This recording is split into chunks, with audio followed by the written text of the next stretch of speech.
Hi everyone. Hello.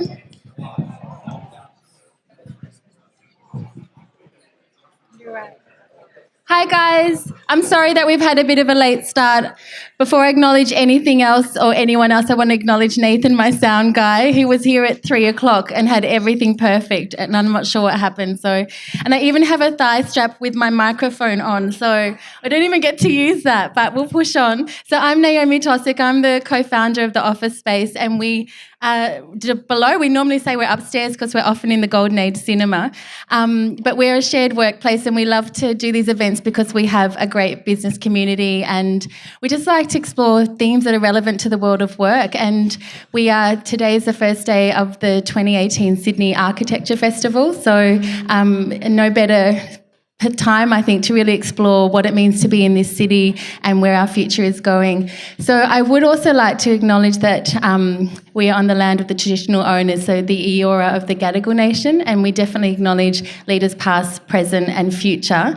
And I would like to acknowledge that we've got Jane Jose here, who's the CEO of the Sydney Community Foundation, and she just is going to thank you. Your tickets have gone to a business incubator program that she's going to say a few words about. But as you come up, Jane actually wrote a book, Places Women Make, and she's been on my panel at the start of the year, and she happened to win the Australian Institute of Architects National Bates Smart Award, so it's very appropriate that she's here. No, it feels like a perfect circle, a virtuous one. I spent many years working in the world of architecture and design, and there's no more important focus than the design of our cities and what they can do to shape our lives in better ways and potentially to save the planet. But I'm not here to speak about that. I now have left that world and moved into the world of community philanthropy, and I run Sydney Community Foundation, and our biggest fund is Sydney Women's Fund.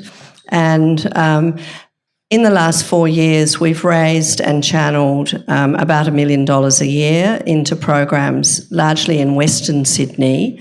But these programs, we might only fund $10,000 or we might fund a $100,000 program. Naomi jumped on board as soon as she heard about one of the organisations, Liverpool Neighbourhood Connections, it's called, in Warwick Farm, who work with women who have either never worked or have lost all confidence to work or never had the skills or education to work. And the business incubator that she supports assists women to get those skills. We are the classic, we don't give a fish, we teach people how to fish, I guess, is the metaphor. I brought the Strong and Kind bag that came from another of our programs. We started funding Iraqi women refugees, a program we called the Iraqi Women's Friendship Sewing Circle, and Genevieve Smart from Ginger and Smart heard about it, worked with the women, designed the bag. We employed the women to make the bag, and Ginger and Smart have a few more left. They've been all proceeds to Sydney Women's Fund. But it's a beautiful program because 85% of refugees never work. And these women, we were able to pay, teach and produce a beautiful bag. Beautiful. It's nicer than a fish. So tonight's theme is, our topic is fluid cities, and I admit I hadn't heard of that phrase before, and you might be feeling in the dark. It actually doesn't exist. Barry Barden, when we were coming up with this idea, some of you know him from Right Angle Studio, just thought that this would be a great paradigm to explore how our cities need to facilitate movement and growth and sort of the ebbs and flows of city life. Well, at least that's what I took it to mean. He actually can't be here tonight, but we do have Georgie Reid, who I'm going to invite up tonight to take a seat. Let me tell you about Georgie. She is Business and Product Development Manager for Right Angle Studio. She brings a strong strategic design-centred approach to her thinking and communications, and she's much better looking than Barry. So please welcome Georgie. My next guest is Philip Vivian. So Philip, as you come up, I'll tell everyone about you. You need no introduction, but with 25 years at Bates Smart, Director Philip Vivian's highly sought for his vision and critical thinking, especially in areas of future workplace and sustainability. He's also the chair for the Council of Tall Buildings and Urban Habitat, the Australian chair. And as I discovered this week, a fellow chai latte drinker and copious note taker. So please welcome Philip Vivian. Kim Crestani, take the stage. So Kim is the city architect for Parramatta, but she's also director of Order Architects and inventor of the pod system, so very clever lady here. Kim's often on a lot of design panels for urban design across transport and city projects. So also, I think probably one of the most popular people in the industry because everyone wants to talk to her. So please, she cannot be corrupted. So please welcome Kim Crestani.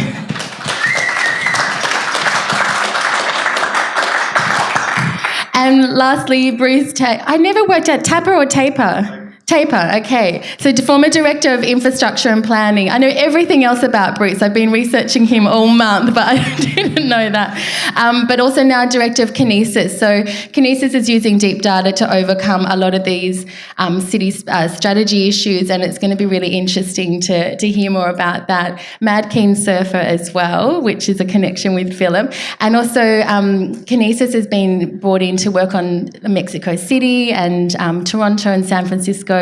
And it also runs a lot of the systems and things and sort of analysing our energy and all sorts of things that we'll hear about. So please welcome my esteemed panel. So I gave these guys the opportunity to have 5 slides and 5 minutes, and all of them disobeyed apart from Kim because she's a juror and sticks with the rules. But I think these guys are so proficient at being able to talk about their vision. So Georgie, I'm going to start with you. It's kind of your house that we're in. Take it away. Tell us what you do. Yeah, great. So I was grateful to get off first. Paramount House is pretty much our baby. This is one of the biggest projects that we've worked on in terms of mixed use. I'll start by giving you guys an introduction to Right Angle. So ultimately we're urban strategists with a mission to understand and improve life in our cities. We not only consult, but we also undertake our own businesses. So a number of startups. You're sitting in one of them right now. And I guess we, unlike these three, who are some of the most respected architects in Australia, I am not an architect, and none of the staff at Right Angle Studio are architects, and yet we play in that world every single day. We actually started out as a publishing house with the thousands. You might remember the 2000s, 3000s, 4000s. So we covered Sydney, Melbourne, Adelaide, Brisbane and Perth. Through our understanding of cities and cultures and what actually drove people, we started getting inquiries from property developers to provide insights to what actually drove those cities. And so we accidentally found ourselves in the property world. We then started Rooftop Cinema and Bar in Melbourne on top of Curtin House, which was quite instrumental in reactivating that entire building and is now somewhat a cornerstone go-to in Melbourne. And then we found ourselves this gem in Sydney, which is Paramount House. We worked with the owner of the building to reactivate it and bring it back to life, one tenant at a time. We started with the cinema itself. So we found this 40-seat cinema downstairs, brought it back to life. We found the original, well, somewhat similar original seats back in Switzerland, had them shipped over. Cinemas aren't particularly viable business options, especially for only 40 seats. So we packed it with great food, great drinks, not popcorn and Coke, and partnered it with a bar and an amazing curated scene that is activated Tuesday through to Sundays. We then brought the Paramount Coffee Project on board. Who doesn't love a good coffee shop? So And then the office space, one of the most beautiful co-working spaces that you will see. And then we helped Paramount House Hotel with the acquisition of the adjacent building. Again, a quintessential Surrey Hills hotel. And then finally, the last piece of the puzzle was this baby, which opened in April this year. And it was born out of the idea that we couldn't stand the idea that we treat our bodies like machines and we work out in places that look like factories, and it just didn't quite sit quite right with us. And so we created this space where we have small group fitness classes in a really calm and gentle restorative environment, supported by a kiosk outside where anyone can come and enjoy a meal. It's healthy food, but it's not health food.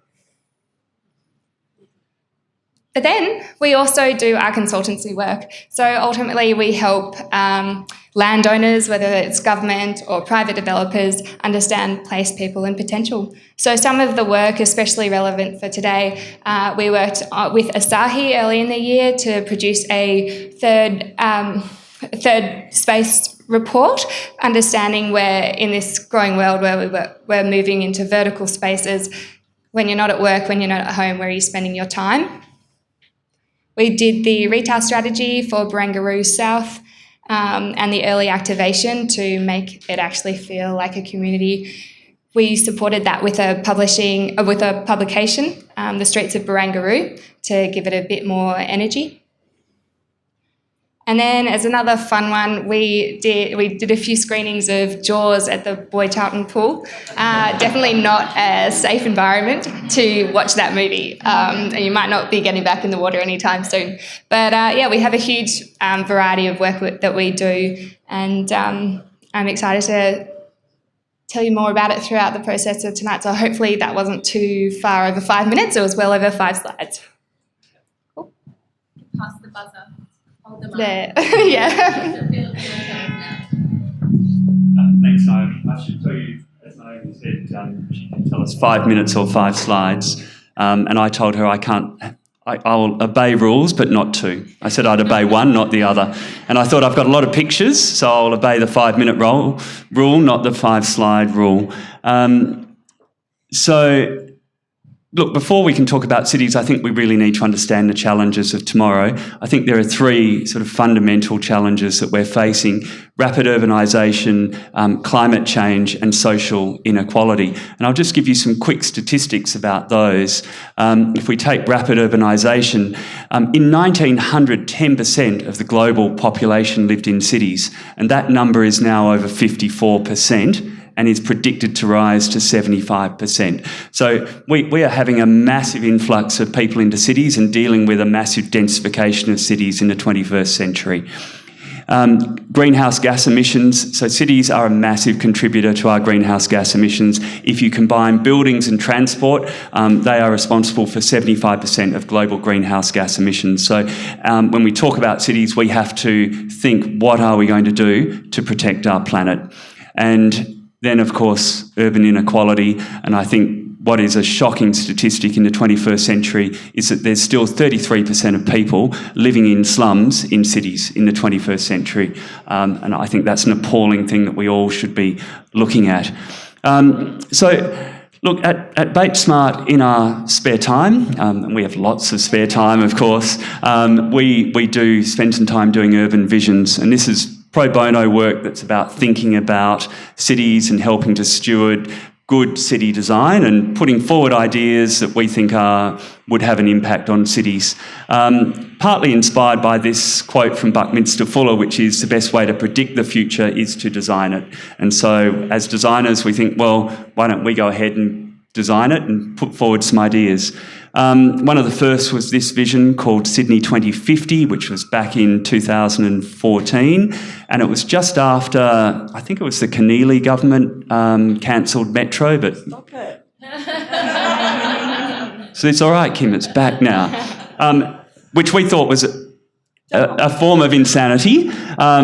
And Sydney was the only global city without a metro system. And we just said, this cannot happen. So we put forward that if the city is going to increase in density, we need a metro system. We proposed a system where the heavy rail finishes at either end of the city and we have a local metro system. And around each of those stations, we proposed increased density and increased height. And that would literally change the morphology of the city. And we were interested in seeing what would that do. And so we looked at, if you put those increased height limits, like a revised zoning code around stations, what would happen? And you get a new skyline that you can see relates to the transport.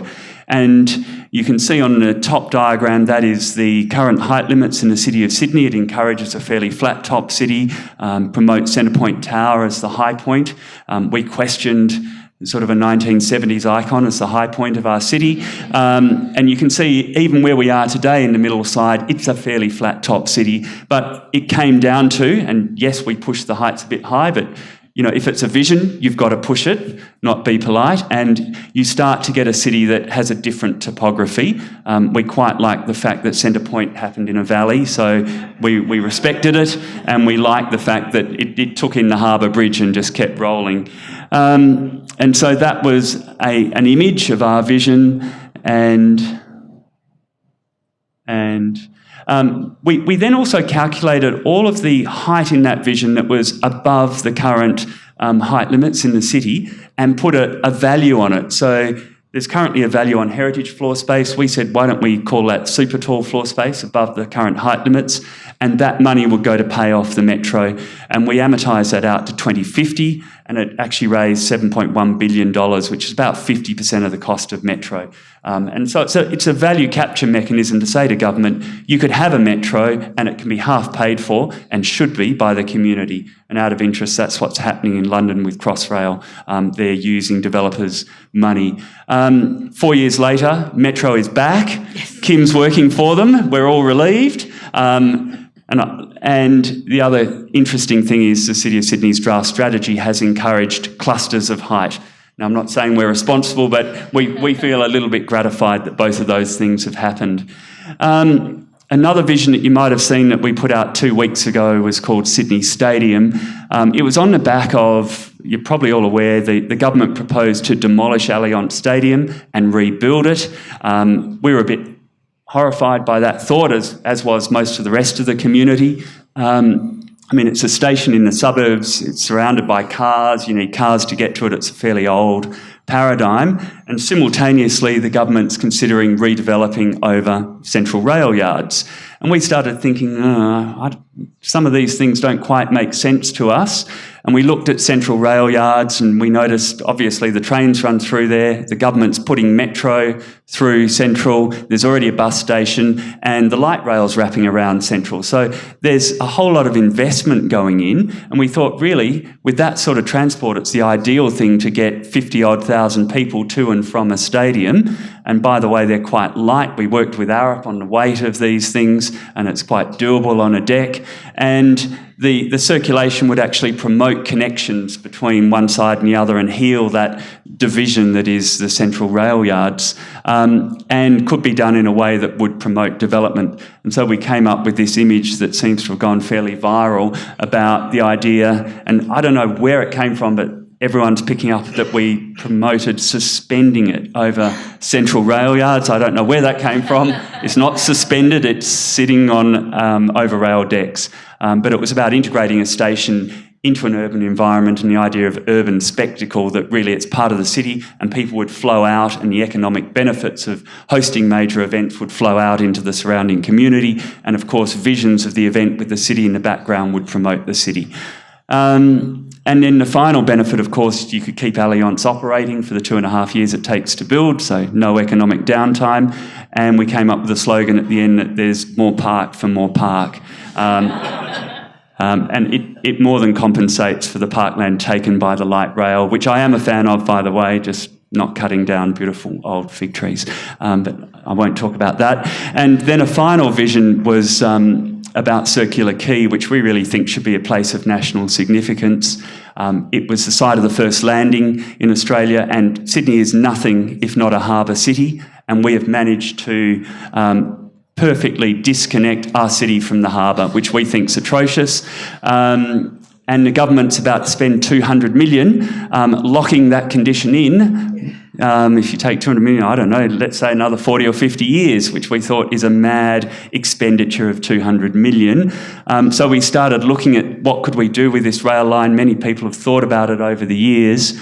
But we looked at some very old maps and tunnels of the underground stations, and there's actually two disused tunnels. I don't know if you can see it at the bottom there from St James. There's an old tunnel, and if I go back, in yellow you can see where that old tunnel goes, and we started wondering about using that old tunnel, running it down Bridge Street, having a station opposite the sandstone buildings, and reconnecting up to Wynyard. And we're currently working on seeing if then that could create a fabulous urban place where the city could commemorate important moments in our history, commemorate and protest, of course, and importantly, it reconnects Customs House to the water and would transform that into a place of significance where we can all gather. And we just thought, if the government had a vision, at least they could start. This is not going to happen today, tomorrow, or the next 10 years, but if it could happen in the 21st century, we think that would be a significant improvement for the city of Sydney. So they are just some of the things we spend all our spare time doing. Thanks, Naomi.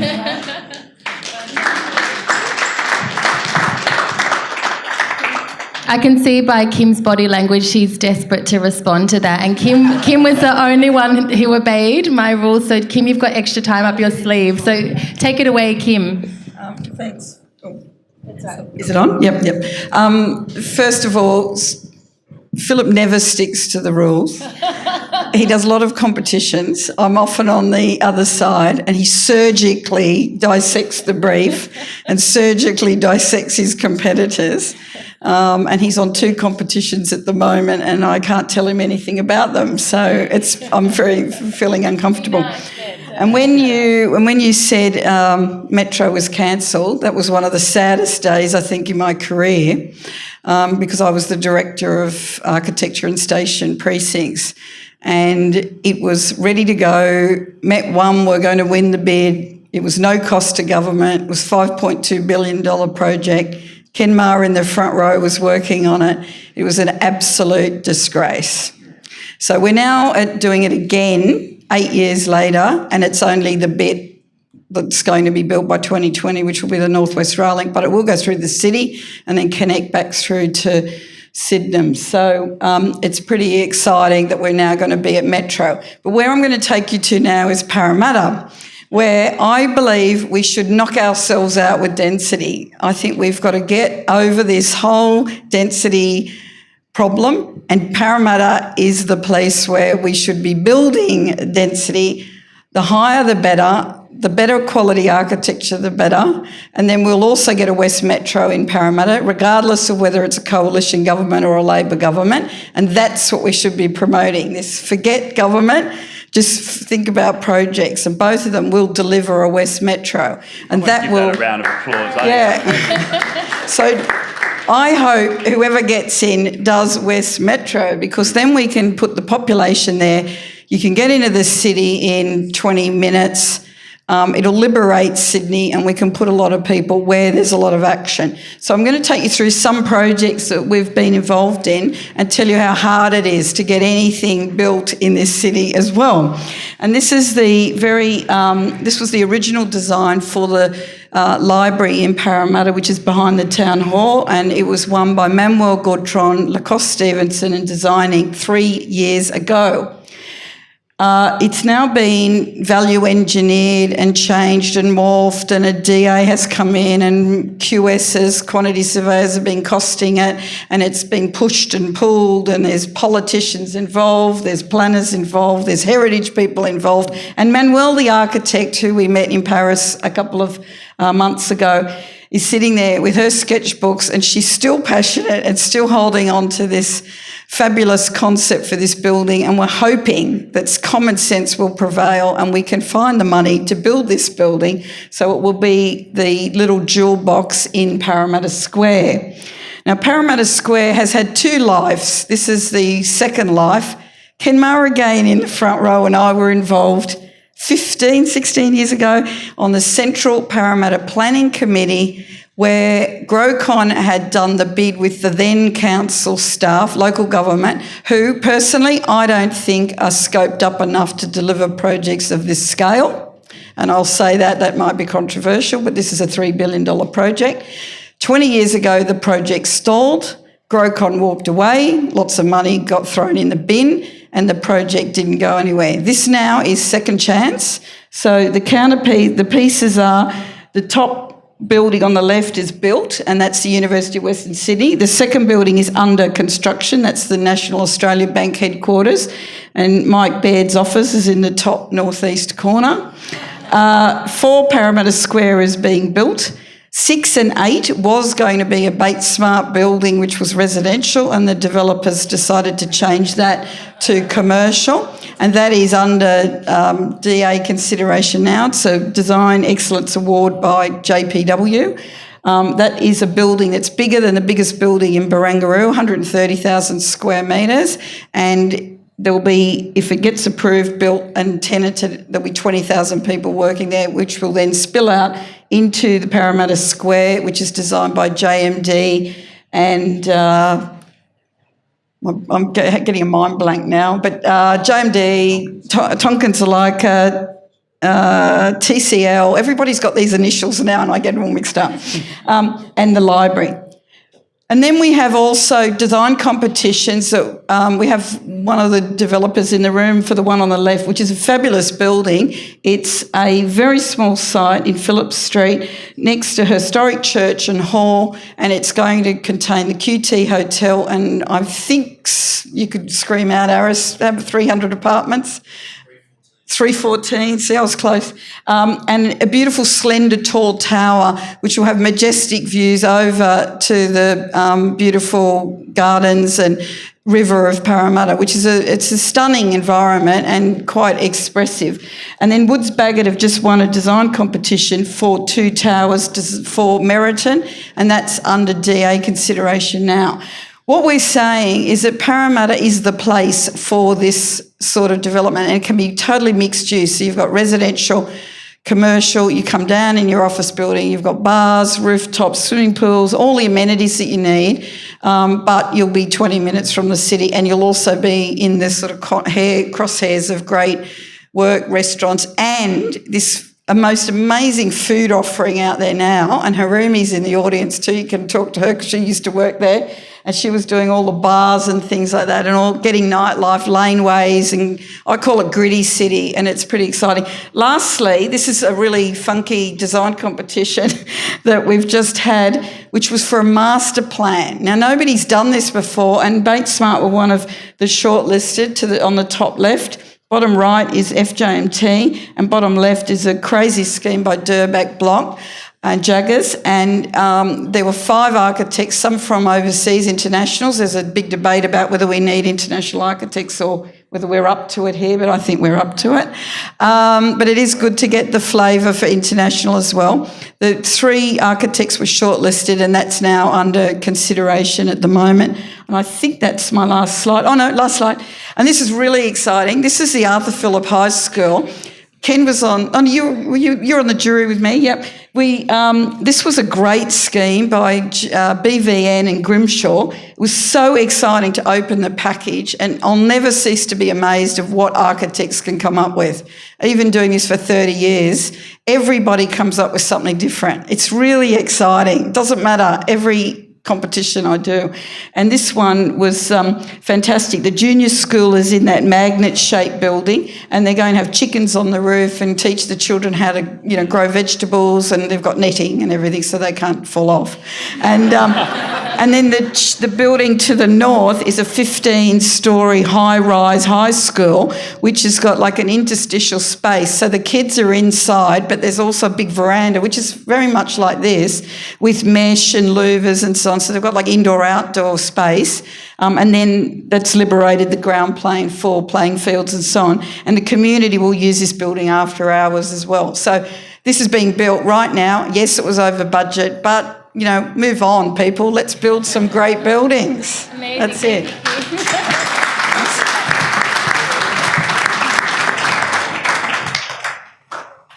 Okay, not so pretty slides from me. I'm not an architect or a planner. I'm an ex-electrician, but I've got a lot of smart people that do a lot of crunching with numbers. And so fluid cities, what it means for us is we always ask our clients on approach, how can we make cities better together? And look, we're doing it through a common language around data, because we think there's huge information asymmetry between architects, developers and planners and politicians. So this is what we do. That's our equivalent of a pretty building. That's a mosaic. So when I think of fluid cities, I think cities are a mosaic. So the first lesson that I'd pass on to you is averages are bad, because Sydney is not a city of averages. It's a very rich mosaic, as every city in the world is. So we're doing work internationally now where we can compare a small block of Sydney to a small block in Toronto or San Francisco, where it makes sense to compare them to. So a little bit of policy stuff, the type of work we do. So everyone knows it gets hot in Sydney, particularly in Western Sydney. It's typically 5 degrees hotter than it is right here. So we know where all the trees are because we can see them from satellite. One government office had that data. The same government agency had this data but never shared it with the canopy cover data. That's where it gets hot on the ground in Sydney. We came up with a rule of thumb from all the data we crunched in the technology that we land on cities. That's simple. 10% increase in canopy cover gives a 1 degree cooler experience on the ground. There's been people doing lots of research for years, but perfection gets in the road of the good. You don't need any more data than that to make good decisions. So then we actually look at the important stuff, Jane. Who are the people vulnerable to it? So we're data nerds, but we want to make cities better for everyone. And what it shows when you map where the old people are, where the young people are, and where the people that can't run an air conditioner 5 days in a row when it's hot in summer, they're the people that are vulnerable. And lo and behold, that's where the growth in Sydney is occurring. So that's where you plant the trees. It doesn't often play out like this, but in 2 months we did that bit of number crunching, and then the minister made a $40 million announcement saying where he's going to plant 8 million trees where they need it. And that's the type of stuff that the city is a mosaic. So another little bit of a secret squirrel work we've done for the Department of Planning, and this is about fluid city. This just shows you how quickly our world has changed. So there's a lot of people out there that says, hold on to your car space, autonomous vehicles, they're not going to come. And they might be right when you look at the averages. So the car ownership in Sydney as an average is 1.6 vehicles per household. But does someone want to guess how many people under 35 don't even have a licence? Any numbers from the audience? This is not on my time, by the way. No, it's only 25, but that's gone from a trend of about 5% and about 2% when I got my licence. So, people in Newcastle were at the motor registry on your 17th birthday to get your licence. And look, if you follow all that radial investment Philip was talking about, there's plenty of households that have picked location and lifestyle and ditched the car. And it's a rich picture. And our local governments, 80% of them are mandating your clients to build more car parking than current car ownership rates occur. The majority of policies are out of date. Even the City Sydney's policies, the car parking calculator is a decade out of date. And what we do is when we say we get rid of that data asymmetry, we mix public data with private data. So GoGet use the same platform that the Greater Sydney Commission, the City of Sydney use. We share that data. We actually model the performance and activity of this building. So Frasers are our client, the utility are our client, GoGet are our client. We know how those 34 GoGet cars get used. And while it's the biggest pod in the city, it's not used as intensely as cars parked on the street. So there's this kind of egalitarian thing that if a car's parked on the street, it's accessible, people will use it. What that means to a venture capital owned or private equity owned car share company like GoGet is if they park a car on the street, it gets twice as much use as one buried underground. So for them to make money, Jess Miller's parking policies are a good deal for them. So, that's what we do. We merge public and private data to get mutually reinforcing outcomes. So when you see a car parked not far from here, everyone walks about 150 metres to book it. It's a real local community bit of utility. But when you park one in Central Station, just outside of it, it's used from people right across the city at the end of a radial transport to go to Bondi Beach, to go wherever. So that bit of data crunching with all the public data has led GoGet to say to the Transport Minister, let us put squads of GoGet cars adjacent to every transport node in Sydney. And it makes sense. So I'm almost done, by the way. So you'd think this works for this part of the world, which our office used to be, and I do miss it. But we're doing a lot of work for the city of Campbelltown, which is exactly an hour and 10 minutes from train from Wynyard. It's a forgotten part of the world. It's got the highest incidence of social housing. It's got all sorts of issues out there. But it has a feel that when you get there, that it could be something great. And I'm not saying it's not now, but it's literally a city 5 minutes from the bush. So when you look at car ownership data, sure, at an average, car ownership hasn't changed in Campbelltown over the last 5 years, but all the multi-unit developments that have gone up there, car ownership has dropped by almost 40% in 5 years. So that trend that's occurring here in the heart of the city is occurring in our radial centres. So that's when we think fluid cities. We think you've got to keep up with the rate of change, and that's where data and technology comes to fruition. And that's your full stop there. So we'll try and have a conversation while Nathan tries to balance our sound. But there's obviously, I think, 4 major things that are coming out that I'd love to pick up on. So housing and the density versus the urban sprawl, having a look at transport. So that's obviously, again, very contentious. Looking at public versus private and also culture building. So I want to skim over those and give you guys a chance to actually ask some questions of the Brains Trust. But Georgie, I'll start with you because Right Angle are great advocates of quality of life, and particularly in these vertical villages that we're seeing. So what sort of work would you do if we're talking about high density housing? Yeah. Well, we're definitely advocates for high density happiness. Firstly, if you look at vertical living as opposed to the urban sprawl, going further out means that we're eating into our food bowl. Ultimately, sustainability factor down through the ground. It also puts a lot more pressure on our infrastructure, our road networks, our transport, the need for schools and hospitals, so the basics. Vertical living, I guess our role is interacting with all of this, the data, the architecture, the design, the planning.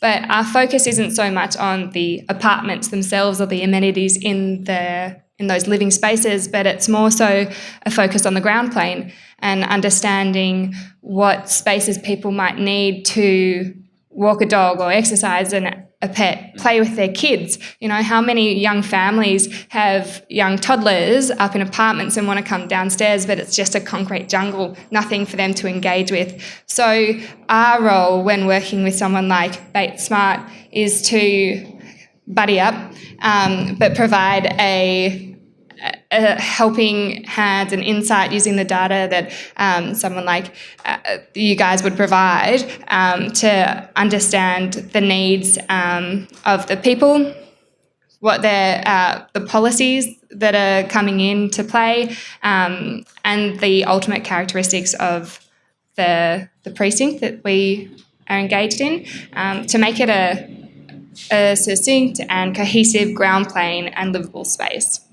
Yeah. And there's some statistics, as George is saying, as we spread further out, there's that increased cost on transport. And let me jump my page.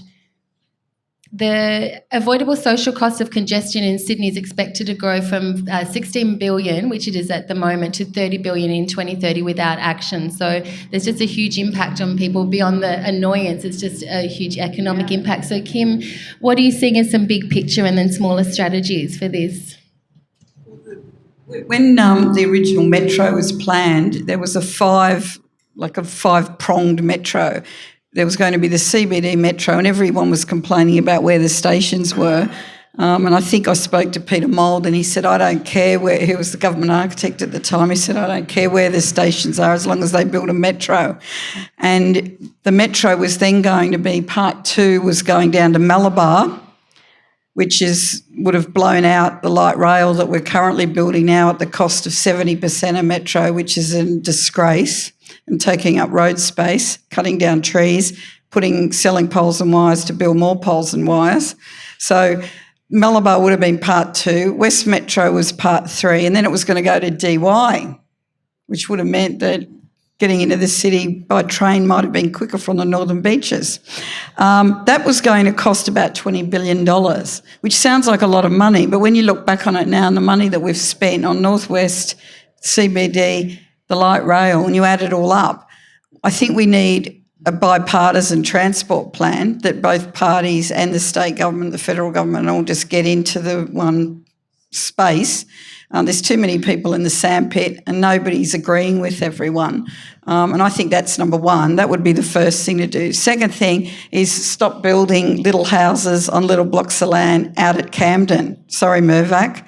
I know your houses are beautiful. They're lovely. Then some of them have got flat roofs now. But we're building these... it's taken a long time to get rid of those pitched roofs. But these houses with pitched roofs, Rod Simpson was telling me the other day, a black pitched roof adds another 10 degrees to the heat load inside the house. These houses are built 1.5 metres from each boundary. There's no tree cover. There's nowhere to put a tree. Then there's a black fence down the middle, which the heat load just hits the fence and bounces back into the house. So the poor people are worried about their electricity because they can't live in these little hot boxes. You're better off in a tower where you've got... provided it's built correctly and the facades are engineered and sustainable and you've got breezes and so on and screens to stop the wind loading, you'll get a much better outcome. And, in Parramatta, black boxes are not the go. So that slender high-rise glass tower but judiciously designed. So I think density next to stations is the answer. So, and throw the money at that. Basically, yeah. I'm going to jump over to you, Philip. So we're talking here, what Kim's referring to is a real attitude in a way. It's sort of behaviours of people in Australia that the Aussie dream is hard for us to let go of. But Philip, what's the role of architecture to almost start to change the ideas and paradigms? Well, first of all, I think the paradigms we're talking about, I completely agree with. Georgie covered the idea of we can't keep being a car city and we can't keep expanding. We've got to, I think, in the first half of this century, shift from being a car-centred, monocentric city into a polycentric city that's transport-based, as Kim said, with nodes of density around there. I think one of the critical things that we need from the planners is a pathway to encourage that density. One of the biggest issues I'm seeing is we get DCPs that encourage height, encourage density, and then when you put in and they're in a sense, they're future visions, they're writing what the future is going to be like in code, then we put in a DA for a taller building, and it's always assessed against the existing conditions. And so I think really what we need to do is be able to assess proposals against a future desired character, and does it fit into the future character rather than does it fit in with the little houses that are there. And of course it's hardest for the person who goes first, and then it gets easier and easier after that. So I think there's a need for a planning shift. I think the other thing that we really need in Australia is a societal shift to accepting that we don't all need a backyard. I think the one other thing we need to do in these denser clusters is provide great open space where we can have community playgrounds. Everyone doesn't need their own separate backyard. So I think we can all agree, and I was hoping there was more contention between these two. It looked like we might have a fight for a while. But I think, metropolitan planning, it all kind of comes to the same key aspirations about minimising urban sprawl, kind of maximising our public spaces. But I guess the disconnect is between the public and the private enterprise and what's happening. So Bruce, you've worked on both sides of the fence. So can you tell us, what can you tell us? How, is there hope for us? Is there always going to be that disconnect between what we should do and what happens? Yeah, I think so. I still wouldn't be doing it. And it's good, I haven't worked with Philip, but it's good to work with rule breakers because a lot of the planning controls stop the good as well as the bad. In some ways, they promote the bad because they're so blunt. So things like what obviously, I'm not really obsessed about heights of building because, my mentor Rod Simpson told me what happens on the ground's more important. And if you load up something with too much underground parking, doesn't matter how good the architect is, the rules tell you how big the driveway has to be, all the egress, all the plant room, and the ground experience can be an eyesore and not friendly. So look, my experience, particularly in the last, even when I was in government, I actually found the private sector builders that were the good ones brought a lot of innovation to the space and supported some pretty hard-hitting policy that cost them money. I actually think in the work we do at Kinesis, we often find our private sector clients like a GoGet or a Flow Utilities or some of the developers, they're more open to innovation and breaking rules than the government that actually rules them. So I actually do think that information asymmetry, if you actually say, what are we trying to achieve? What does a good space? What's a good city? Then its best idea wins. I actually think it's over-codified, the planning system, and you actually have to talk about what you're trying to achieve. So each of you have talked about culture in your answers, even though we looked at a different topic for each of you. So I think, again, that sort of brings it full circle. That shows that the city is more than just the infrastructure and the buildings and the things that we see, but it's these cultural touchstones which reflect the life of the people that live in it. So I tell a lie, there was something when I Googled fluid cities and I came across an amazing article. It was a Novocastrian, Marcus Westbury wrote something in the Griffith Review. So if you jump on our blog, you'll be able to even follow the link. It's really incredible. He describes city culture as living within, I quote, a complex ecosystem of regulation, regeneration, tax laws, economic decline and resurgence, subsidy, anarchy, inspiration, history, technology, and most importantly of all, the unpredictable, unquantifiable and subject fertilizer of human creativity. So perhaps as my last kind of response to each of you, and I'll throw it open to the audience after this, how do we create beautiful culture in our city, Georgie? Yeah, I love the end of that sentence. It's amazing, the unpredictability.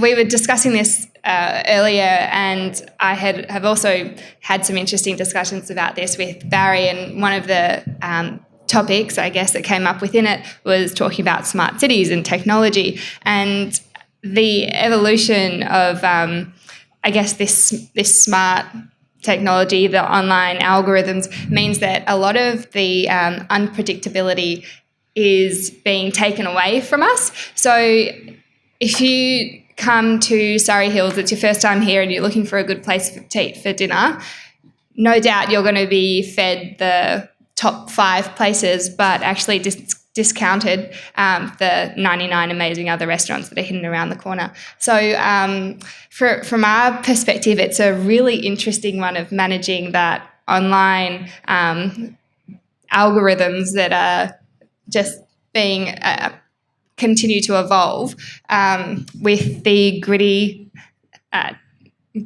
on the earth publications and experiences, and that's definitely what we're trying to promote through experiences like Paramount House and Golden Age Dinner and Bar, and even Paramount Recreation Club up here on the rooftop. It's very hard to find, but once you do find it, kind of the world opens up. So I think more of these experiences need to be heroed in design, and we need to make a place for it in these new developments, new buildings, so that it's not all so obvious as well. So, Philip, the same question to you. So you're dealing in big, lofty urban visions. How do you shape culture, and how are you shaped by culture? So I think culture really comes out of the streets and the public spaces of a city. So we're big believers in their primacy of the public domain as a space that's a democratic space where people can really the life of a city. So we believe in connected public spaces, and I think as we transition to a more sort of public transport-based society where you come up with fantastic public spaces, that's how we'll get a great street life and street culture and get people out of their cars trying to drive places at 80 kilometres an hour across a city and really just start to live a public life in the streets that supports density. And then just picking up on Bruce's comment, I think the restrictiveness of planning controls, if it could be eased a bit so that you can step outside an envelope, create great public spaces and maybe trade that off for extra height or whatever the trade-off is, I think there are benefits there. I think Sydney has become a bit over-regulated, and if you compare it simply with Melbourne or Brisbane, there's a much more open dialogue there with planners about public benefits versus development, and I think we've come down to having very, very strict guidelines and envelopes that often just cannot be, you can't work around it. And just out of interest, an easy way to look at it is very, very few Melbourne architects ever win a competition in Sydney. And it's not that Melbourne architecture is not good, because it's absolutely fantastic, but they come up and they're just not used to playing by the rules over and over again, and they break the rules. And it's quite a logical thing to do. We all want to break the rules. But in Sydney, you learn that you're not going to get there if you break the rules. And I think that sort of shows what's happening in the culture of our city. So I'm agreeing with Bruce, and I think that's part of what would make a great city, is a bit more flexibility in the rules.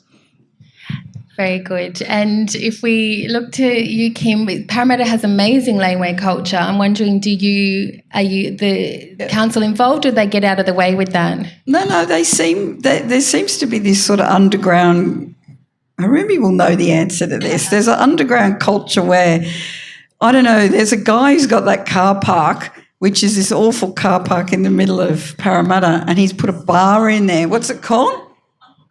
Uncle Kirk's, that's right. I've had a few drinks there with my little friends. And it's all graffitied and it looks really grungy, and it's got these grungy seats, and it's a bar in two car spaces in this car park. And it's so groovy, it's so great, and you sort of go in there and it's full all the time. Like, we're not allowed to drink while we're working, so once we go there, we go home. But all I'll say is I sort of feel like we need to keep democratisation of the public space. I'm sort of getting a bit sick of that you've got to sit down and pay $30 to sit somewhere and eat a plate of pasta and have a glass of wine. You just want to sit down and eat your sandwich as well, and you don't want to be sitting there looking at a builder's crack and all this stuff while you're having your lunch and so on. Or maybe you do, or an electrician.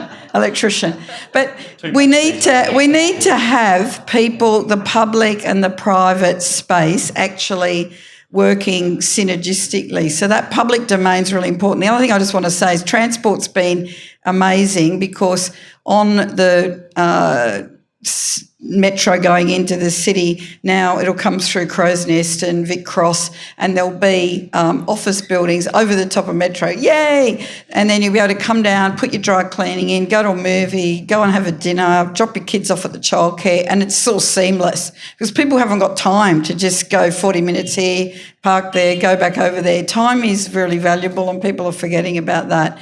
Lastly, we've got 60 planning proposals in Parramatta, which is extraordinary. 66, yep.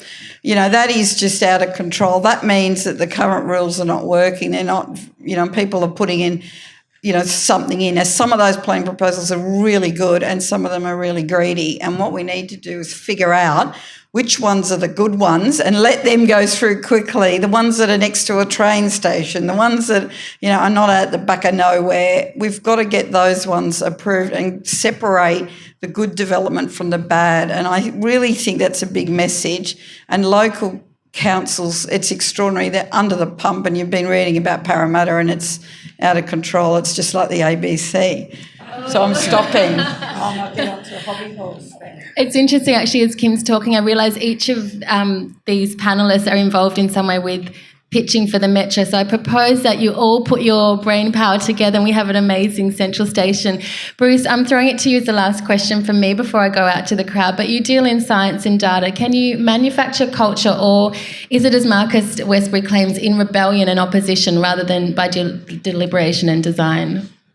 Well, hopefully it's in leadership, because the culture is there and it is gritty. And look, the places that I've worked in Sydney, whether it's Cogger and the regeneration I did there with Russell and Rod Simpson and others 20 years ago, it's there. With Campbelltown, people love Campbelltown and it has a culture.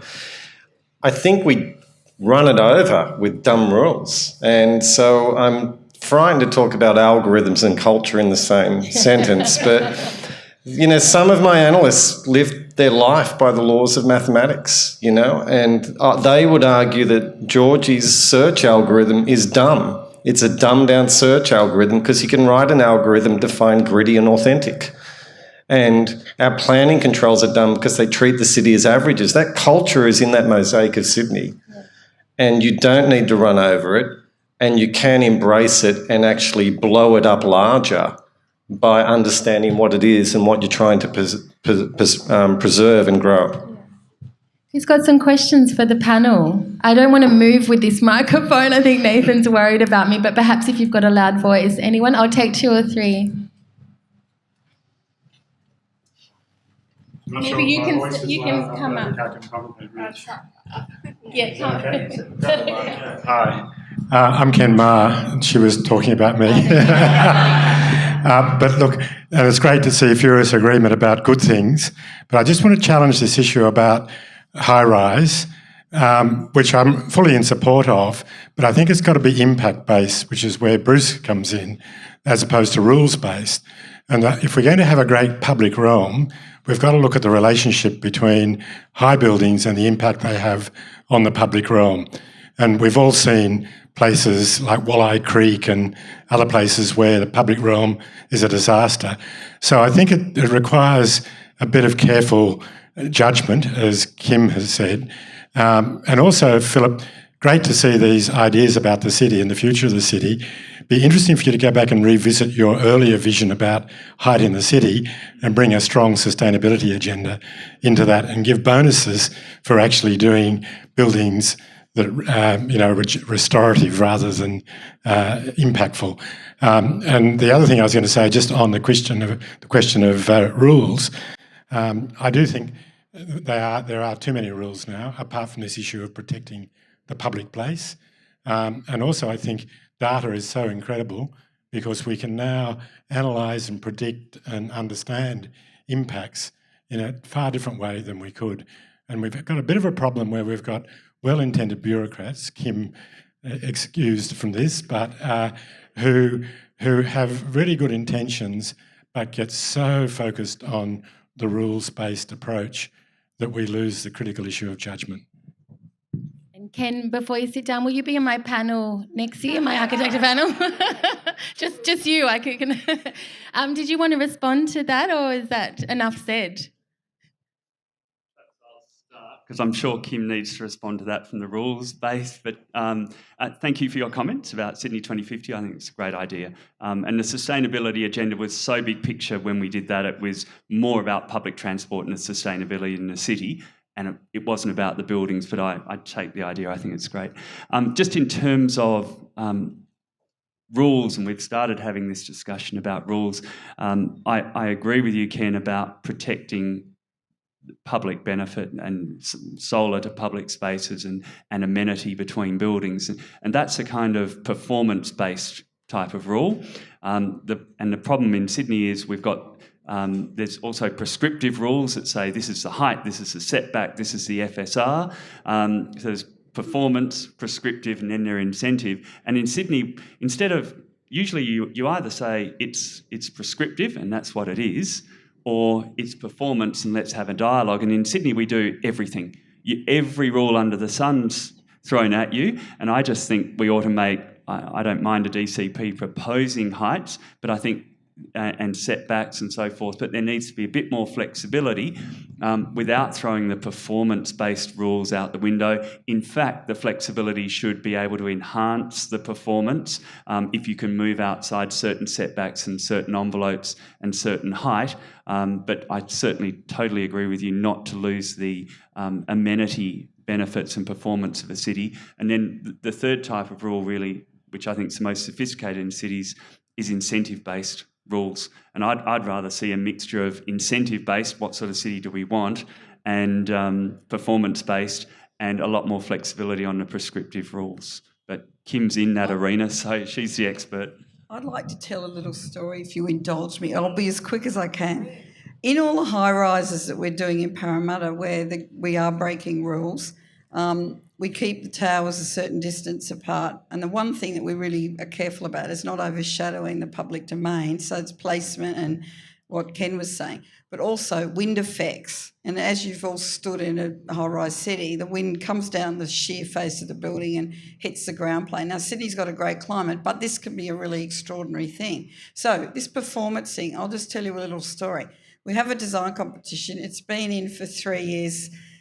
And it was done on the corner of, I think one of the competitors is in the room who didn't win this competition. But the winner put in their scheme and it went through it's in the public domain, it went through the design review panel and the wind engineer for the council said a 10-year-old child will be blown over outside the front of this building next to the school.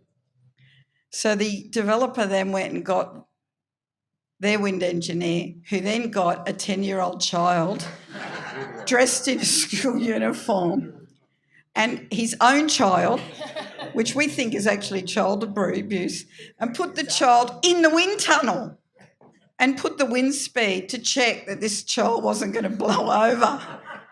I won't tell you who the architect is, but I thought this was quite interesting that they were arguing this. So we have this dichotomy where you have one wind engineer, it's very sophisticated becoming a wind engineer.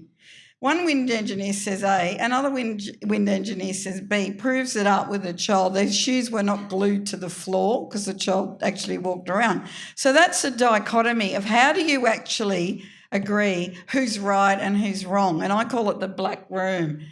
Put the two wind engineers in a room and don't let them out till they've agreed on what is correct and what isn't. Because in this case, it was extraordinary. I mean, this development was held up for a while, and that was the last thing that had to be checked, and it was 3 years later. I'm not suggesting it was who was right and who was wrong, but it is an issue, and it's a daily issue. And this is without even putting any politics on top of it. One more question. Thanks, guys, for that. One thing we didn't really talk about is one thing that I think will make a city really fluid, and it's the convergence of the sharing economy, autonomous vehicles, and battery technology. And so we were talking about height in transport-oriented situations. And I see a lot of the research I've been looking at is how that's not necessarily the way you need to intensify, because you've got the last mile issue that can be dealt with. So you have rapid transportation, then you can live 5 k's away from a main transportation node and still have maybe a third of the height. And then we start talking about perhaps we can still keep a remnant of the backyard in a situation we don't have to go tall. Is that something that where you guys?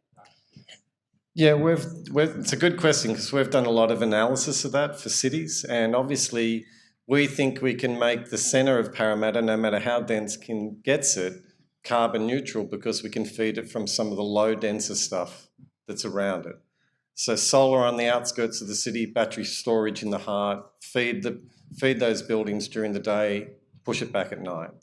So I think all of that is tied into the type of work we do, so that parking in cars is an affordability issue and it's an amenity issue. And so it's much more than just a transport stuff. So all of the work we do is actually looking at it from a human experience, from a productivity point of view, from an economic, a social justice thing as well. So GoGet and car share companies are successful because they save families $10,000 a year by not needing a second car. So I think, shared Uber, I can get home tonight to Manly for like $17. That's a very different proposition than what it was a year ago. And autonomous vehicles are going to have a huge impact, but they're not by themselves going to have an impact without thinking about the design, the last mile that you talked about, and the user experience. And that's why I think planning often looks in the rear vision mirror and dumbs things down, but then at its worst, it grabs hold of a silver bullet thinking autonomous vehicles are going to make cities great, and they're not, without doing a whole bunch of other things. Well, I think we might leave it there, and I think the conclusion is that perhaps it's the urbanites and the urbanists that are the ones that need to really live together in cooperation, sometimes in opposition as well. I think the dialogue's really important. And I just wanted to end on some of my research. I came across Kim Dover, who some of you might know in the room. He's in Melbourne, written quite a bit of research. He poetically puts it that we're all agents in the choreography of urban life. How we design and shape cities now and in the future is that is more intuitive, organic, and democratic rather than overly rigid and prescriptive. So I think we can all say hear to that. So please thank my panel guests here.